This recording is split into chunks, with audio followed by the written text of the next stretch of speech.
Hello everybody, this is Digraj Singh Rajput. Welcome to Magnet brains.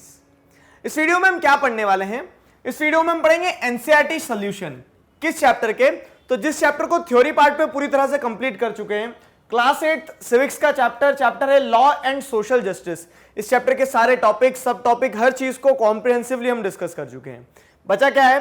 तो जो questions आपके एनसीईआरटी बुक में है, जो क्वेश्चंस मेरे पास भी हैं, लेकिन आपके पास सोल्यूशन नहीं है, मेरे पास सोल्यूशन है। तो उन सॉल्यूशंस को अब हम क्या करने वाले हैं? हम डिस्कस करने वाले हैं। फाइन, देखिए क्या है। तो क्वेश्चंस में अगर हम देखें तो हाँ, एक चीज और, जैसे क्वेश्चन नंबर 6, क्वेश्चन नंबर 11 जो है आपकी बुक में, ये ऐसे क्वेश्चन है जो आपको खुद से करना है। मतलब इसमें या तो आपको किसी से बात करना है या फिर अपने ओपिनियन लिखना है। तो अब आपका ओपिनियन, मेरा ओपिनियन, सबकी सोचने की शक्ति अलग अलग होती है ना, सबके सोचने की, समझने की, सबकी इमेजिनेशन पावर जो होती है वो अलग अलग होती है।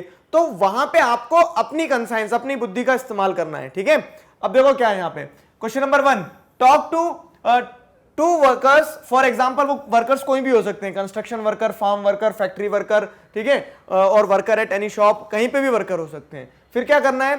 To find out if they are receiving the minimum wages laid down by law. और वर्कर्स से बात करने के बाद आपको क्या देखना है कि क्या उनको मिनिमम वेजेस मिल रही है, नहीं मिल रही है। तो जैसे अगर हम देखें तो construction workers do not receive minimum wages, factory workers don't get the minimum wages. तो इस तरह से क्या हो रहा है? वायलेशन तो हो रहा है। ठीक है, अगला क्वेश्चन क्या है? What are the advantages to foreign companies in setting up production in India. ठीक है, फॉरेन कंपनीज, जैसे हमने क्या देखा था, यूनियन कार्बाइड। यूनियन कार्बाइड कहां की कंपनी थी? अमेरिका की। अमेरिका की कंपनी भोपाल में आती है, भोपाल में आके अपना प्लांट लगाती है, गैस प्लांट लगाती है। तो यूनियन कार्बाइड को भोपाल में क्या फायदा था? ठीक है, आपको वही बताना है। यूनियन कार्बाइड एक एग्जांपल हो गया। वैसे ही क्या है कि दूसरी जितनी भी कंपनीज हैं, तो किसी भी कंपनी को, फॉरेन कंपनी को, मल्टीनेशनल कंपनी को इंडिया में आके प्लांट लगाने से क्या फायदा होगा? तो following are the advantages of foreign companies in setting up production in India. Cheap labour, fewer additional expenses, no strict safety standards to follow. देखो क्या होता है कि सेफ्टी स्टैंडर्ड्स जैसे हमने देखा यूनियन कार्बाइड ने फॉलो नहीं किए थे। सस्ता लेबर मिल जाता है उन्हें यहाँ पे। ठीक है, कोई एक्स्ट्रा एडिशनल एक्सपेंसेस नहीं होते कि हाउसिंग फैसिलिटी देना है, आपको ये देना है, वो देना है। तो ये सिंपल सा बताया गया है कि क्या है, फॉरेन कंपनीज को ये फायदे होते हैं। क्लियर? आगे क्या है? नेक्स्ट क्वेश्चन देखिए, do you think the victims of Bhopal gas tragedy got justice? Discuss. Bhopal gas tragedy, ठीक है, भोपाल में जो गैस ट्रेजेडी हुई थी, तो उसके जो विक्टिम्स थे, क्या उन विक्टिम्स को जस्टिस मिल पाया है? आपको लगता है, नहीं लगता है? आपको डिस्कस करके बताना है। देखो क्या है, तो नो, पहले तो आपने लिख दिया, तो आपने आंसर क्लियर ही कर दिया यहाँ पे कि नहीं, भोपाल गैस ट्रेजेडी के जो विक्टिम्स हैं उन्हें जस्टिस नहीं मिला है। ठीक है, तो द विक्टिम्स, यहाँ पे है, the victims of Bhopal gas tragedy did not get justice. ओहो, इंजर्ड लिख दिया। ये जो यहाँ पे बैठे हैं ना, इन्होंने स्लाइड बनाई और इन्होंने गड़बड़ करी है। क्लियर है? तो यहाँ पे जस्टिस आएगा। अब देखिए क्या है, no the victims of Bhopal gas tragedy did not get justice. ठीक है, क्यों? The victims of gas leak have still not been rehabilitated. ठीक है, तो रिहेबिलिटेशन नहीं हुआ उनका। मतलब क्या है कि उनको सही तरह से, अगर मान लो जैसे जहां पे गैस लीक हुई थी, तो वहां से जो लोग, जिन लोगों को उठाया गया था, उन लोगों को कहीं और, मतलब वहां से जो लोग डिस्प्लेस हुए हैं, तो वो उन लोगों को कहीं पे प्रॉपरली सेटल नहीं करवाया, रिहेबिलिटेशन नहीं हुआ है। ठीक है, रिहेबिलिटेशन नहीं हुआ उनका। फिर क्या होता है? 3 डिकेड्स लेटर, 3 डिकेड्स मतलब कब की बात है? 30 साल हो गए लगभग 40 ही होने पे आए। They are still fighting for safe drinking water. उन्हें साफ पानी नहीं मिल रहा है क्योंकि पूरा एरिया जो है पॉल्यूटेड है। ठीक है, safe drinking water, health standards and jobs for living. अगली चीज क्या है? They are yet to get adequate compensation. ठीक है, compensation for the suffering caused. There cases are still pending in numerous courts. अब क्या है, बहुत सारे कोर्ट्स में उनके केसेस पेंडिंग है और अभी भी। तो इस तरह से क्या है कि ये यहाँ पे आप लिखोगे, भोपाल गैस ट्रेजेडी के जो विक्टिम्स हैं, they didn't get the justice till now. ठीक है, आज तक उन्हें क्या है, सही तरह से न्याय मिला नहीं है। आगे क्या है? What do you mean when we speak of law enforcement? Who is responsible for enforcement? Why is enforcement so important? Law enforcement क्या होता है? ठीक है, जब बात करते हैं हम लॉ एनफोर्समेंट की, तो आपको पहले वो समझाना है। फिर क्या है? Who is responsible for law enforcement? किसका काम होता है कि लॉज को एनफोर्स किया जाए? Why is enforcement so important? और एनफोर्समेंट इतना इंपॉर्टेंट क्यों है? समझो जरा सारी चीजों को। तो law enforcement means implementation of laws made by government on ground without discrimination. Law enforcement मतलब जो लॉज बनाए हैं गवर्नमेंट ने, उन लॉ को आप लागू करो। ठीक है, इन्फोर्स कर दो। किसी प्रकार के डिस्क्रिमिनेशन के बिना। The government is responsible for enforcement of laws is important because, अब देखो दूसरा जो क्वेश्चन का पार्ट था कि who is responsible for enforcement, तो आपने लिख दिया गवर्नमेंट रिस्पॉन्सिबल होती है एनफोर्समेंट के लिए। अब आगे क्या देख रहे हैं हम, तो enforcement of laws is important, क्यों इंपॉर्टेंट है वो भी समझो, ठीक है। अगर लॉज सिर्फ बना के रख दिए आपने, एक पेपर में लिख के रख दिए, लेकिन उनका इंप्लीमेंटेशन नहीं हो रहा, तो वो लॉज किस काम के, किसी काम के नहीं, फाड़ के फेंक दो उन लॉज को। तो वही चीज, rules and procedures would be floated rampantly without it, ठीक है। तो अगर आप लागू नहीं कर रहे हो तो वो लॉ फिर किसी काम के नहीं, जो भी रूल्स बनाए, जो भी प्रोसीजर्स बनाए, उन्हें फिर आप जला दो, फेंक दो, कुछ भी कर दो, क्यों, क्योंकि वो है ही नहीं किसी काम के। अगली चीज क्या है, Bhopal gas tragedy took place because of lacks in the country, ठीक है, lacks in the laws in the country, ये और ज्यादा सही रहेगा, ठीक है, lacks in the laws। तो भोपाल गैस ट्रेजेडी हुई क्यों, इसी कारण से तो हुई है क्योंकि आपने लॉज तो बना दी लेकिन you have not enforce those laws, ठीक है, आपने उन लॉज को, उन नियमों को एनफोर्स नहीं किया, ठीक है। आगे देखो क्या है अगली चीज, how can laws ensure that market works in a manner that is fair, बहुत इंपॉर्टेंट चीज है। लॉज हैं तभी ये इंश्योर किया जा सकता है कि मार्केट सही तरह से काम करे, ठीक है। तो how can laws ensure that market works in a manner that is fair, give two examples to support your answer. अपने दो एग्जांपल्स के थ्रू आप अपने आंसर को सपोर्ट करो, सिंपल सा क्वेश्चन है।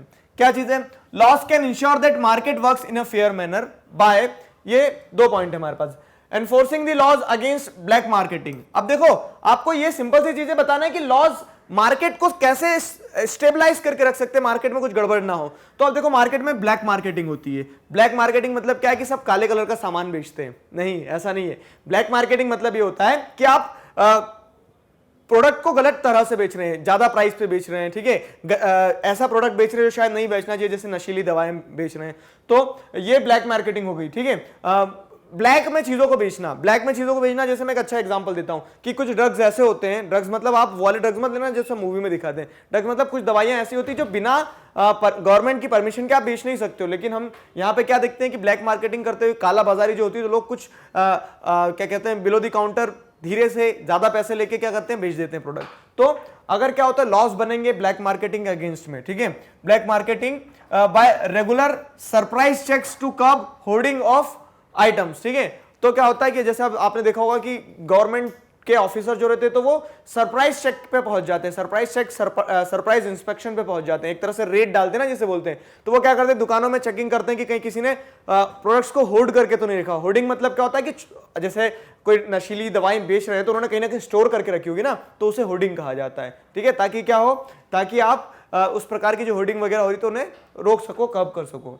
Anti child labour act, anti child labour act मतलब क्या है, चाइल्ड लेबर जो देखा आपने, समझा, अभी हमने आपको बताया था कि बच्चों को काम पे रख रहे हैं, तो एंटी चाइल्ड लेबर एक्ट होंगे तो आप बच्चों को काम पे नहीं रखोगे, ठीक। Must be enforced to check exploitation of children by sealing shops and industry that employ children. तो ऐसी दुकानों को, ऐसी इंडस्ट्रीज को सील कर दो ना जहां पे क्या हो रहा है, चाइल्ड लेबर को एम्प्लॉय किया जा रहा है, 14 साल से नीचे के बच्चों को। तो ये एंटी चाइल्ड लेबर लॉ के बारे में बताया मैंने आपको। अगला क्या है, देखो 6th क्वेश्चन आपको खुद से करना है, क्वेश्चन नंबर 7 देखो, write a paragraph on various roles of government that you have read in about this unit, ठीक है। गवर्नमेंट क्या क्या रोल प्ले करती है, लॉ एंड सोशल जस्टिस मैंने आपको बताया, तो लॉ के इंप्लीमेंटेशन से लगा के किस तरह से वो लॉज समाज में न्याय ला सकते हैं, सोशल जस्टिस इंश्योर कर सकते हैं, ये पूरी कहानी लिखना है आपको, ठीक है। अब देखो क्या है, तो various roles of government are as follows, government के क्या क्या रोल्स हैं, provide public facilities for a decent standard of living of all citizens, ठीक है। सारे जितने भी सिटीजन हैं सबके लिए एक डिसेंट स्टैंडर्ड प्रोवाइड करती है गवर्नमेंट, गवर्नमेंट का एक काम होता है पब्लिक फैसिलिटीज के थ्रू। चलो, government make laws for protection of people from exploitation by the market, government laws बनाती है ताकि क्या किया जा सके कि जनता को, ठीक है, आम जनता कमजोर होती है ना, तो उन्हें प्रोटेक्ट किया जा सके। आम जनता के पास शक्ति बहुत होती है, वो अपने वोट के थ्रू क्या कर सकती है, चीजें बदल सकती है, ठीक। लेकिन क्या है, लेकिन गवर्नमेंट को क्या करना होगा, गवर्नमेंट को लॉज बनाना होगा ताकि वो उन कॉमन पीपल को क्या कर सके, प्रोटेक्ट कर सके। फिर क्या है, देखो, enforce laws to ensure there, देखो लॉ बना देने से कुछ नहीं हो जाएगा, एनफोर्समेंट अगली चीज आ गई। तो कड़ी में गवर्नमेंट पब्लिक फैसिलिटीज प्रोवाइड करे, लॉज बनाए, उन लॉज को एनफोर्स करे, enforce laws to ensure their proper implementation and punish those who flout the rules, disobey the laws। ये सारी चीजें, पूरी कहानी ये हो गई हमारी। आगे क्या है, नेक्स्ट क्वेश्चन नंबर 8 मजेदार क्या है, what are the sources of environmental pollution in your areas discuss. देखो अब ये भी वैसे तो आप खुद करना चाहिए था आपको, लेकिन फिर भी मुझे ऐसा लगा कि ये इन जनरल है, थोड़ा सा बता दिया जाना चाहिए कि कौन कौन से सोर्सेज हैं एनवायरमेंटल पॉल्यूशन के। क्लियर है, वो बताना है आपको। Discuss with respect to air, मतलब एयर जो पॉल्यूट कर रहे हो, वाटर जो पॉल्यूट कर रहे हो, सॉइल जो पॉल्यूट कर रहे हो, ऐसे सोर्सेज बताओ। What are the steps being taken to reduce the pollution, क्या स्टेप्स लिए गए हैं और क्या लिए जा सकते हैं, कुछ सजेस्ट करो। ठीक है, तो ये खुद से कर सकते हो आप, वैसे तो आगे बढ़ जाएं क्या, नहीं चलो बता देते हैं। ठीक है, तो देखो क्या है, the sources of environment pollution in many area are. देखो एक चीज और, 8th क्लास में आ गए हो, अभी आपको यहां से खुद से चीजें करना सीखना होगी। क्यों? क्योंकि 9th में आप जाओगे तो वहां सारा सब कुछ खुद से ही करना है। ठीक है, टीचर क्या कर सकता है, आपको रास्ता दिखाएगा। ऐसा तो नहीं कि टीचर आपको अपने कंधे पे बिठा के ले जाएगा वहां तक, और ये होना चाहिए आपको एक गाइडेंस मिले और आप खुद से चलो। ठीक है, धीरे चलोगे, रेंगते हुए चलोगे, जैसे भी चलोगे, लेकिन चलोगे ना खुद से, तो ये तय है कि आप पहुंच जाओगे कहीं ना कहीं। और किसी और के सहारे चलते रहोगे हमेशा जीवन में, तो क्या होने वाला है कि जब तक वो इंसान है तब तक तो हो आप, उसके बाद में क्या होगा बताओ, जीवन भर मैं थोड़ी ना आपको पढ़ाऊंगा, तो वो चीज रहती है यहाँ पे। क्लियर है? अब देखो क्या है, sources of environment pollution in many areas are, जैसे एयर पॉल्यूशन कैसे हो रहा है, व्हीकुलर एमिशंस, तो व्हीकल्स चल रहे हैं रोड पे, धुआं निकल रहा है। फैक्ट्रीज एमिटिंग हजार्डियस गैसेस, ठीक है, तो फैक्ट्रीज जो होती है तो बहुत ज्यादा हजार्डस, मतलब बहुत भयानक खतरनाक गैस रिलीज कर रही है। वाटर में क्या है, डिस्पोजल ऑफ इंडस्ट्रीज, इंडस्ट्रियल आएगा यहाँ पे, disposal of industrial waste in the rivers, throwing of garbage, industrial waste डालना, गार्बेज जो है कचरा डाल देना नदियों में, नालों में। ठीक है, नालों से बह के कहाँ जाएगा, नदी में जाएगा, ये समस्या है। सॉइल में जैसे इंडस्ट्रियल एफिलेंट्स, अब क्या होता है, बहुत सारी इंडस्ट्री इतनी चालाक होती है, गड्ढा खुदवा के सारा कचरा डाल देती है अपना गड्ढे में, और वो क्या होता है फिर नीचे नीचे सॉइल में सीप होता रहता है और पॉल्यूशन क्रिएट करता है। तो सॉइल में इस तरह से इंडस्ट्रियल एफिलेंट्स क्या करते हैं, पॉल्यूशन क्रिएट करते हैं। क्लियर? अब steps being taken to reduce pollution, क्या स्टेप्स लिए गए हैं ये देखो। Old vehicles emitting polluting gases have been banned, ठीक है, तो पुराने जो व्हीकल्स थे उनको बैन कर दिया गया। Disposal of industrial and household waste garbage into the river is prohibited, ठीक है, रिवर्स में अगर आप डाल रहे हो क्या किसी प्रकार का कचरा, तो वो प्रोहिबिटेड है, आप उसे नहीं कर सकते हो, पकड़े गए तो पुलिस बहुत मारेगी और उल्टा फाइन भी लगाएगी। अगली चीज क्या है, लॉकडाउन, और ओहो लॉकडाउन का नाम सुनते से ऐसी रूह कांप जाती है। ठीक है, तो lockdown on factories emitting pollutants, तो जो फैक्ट्रीज क्या कर रही है, पॉल्यूटेंट्स को रिलीज कर रही है, किसी प्रकार के ऐसे कह सकते हैं वेस्ट को रिलीज कर रही है जो कहीं ना कहीं क्या कर रहा है, एनवायरमेंट को पॉल्यूट कर रहा है, तो उन्हें बंद कर दो वैसी फैक्ट्रीज को।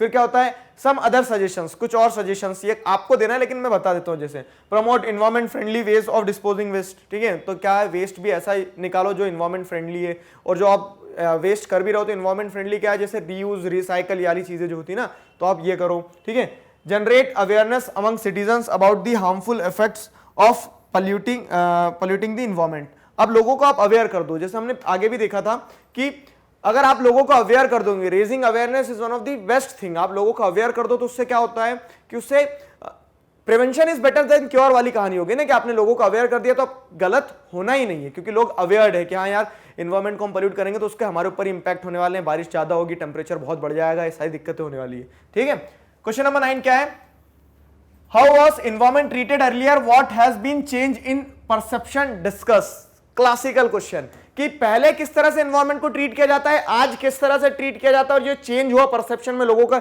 देखने के नजरिया में जो बदलाव आया है, ये बदलाव क्यों आया है, इसे बताना है, सिंपल सी चीज। ठीक है, देखिए क्या है, earlier there were few laws for the protection of environment in India and there was hardly any enforcement of these laws. पहले क्या थे, लॉज बहुत कम थे और उनका इन्फोर्समेंट उतना सही नहीं होता था। ठीक है, environment used to be treated as free entity, any industry could pollute the air and water without any restrictions। पहले ऐसा था कि हाँ फ्री एंटिटी है, अपनी तो है, ठीक है, किसकी एनवायरमेंट पूरी अपनी है, पॉल्यूट कर रहे हैं अपने हिसाब से, अंधाधुन पॉल्यूट हो रहा था।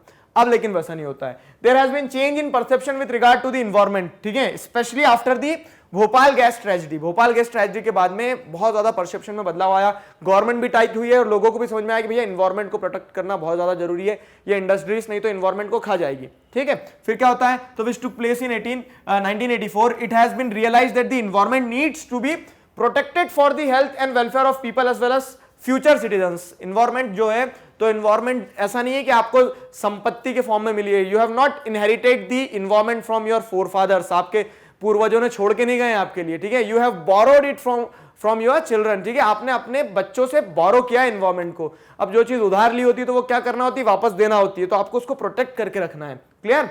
The courts have also given a number of judgments upholding the right to a healthy environment and intrinsic to the fundamental right of life. Now there are strict punishment for polluters.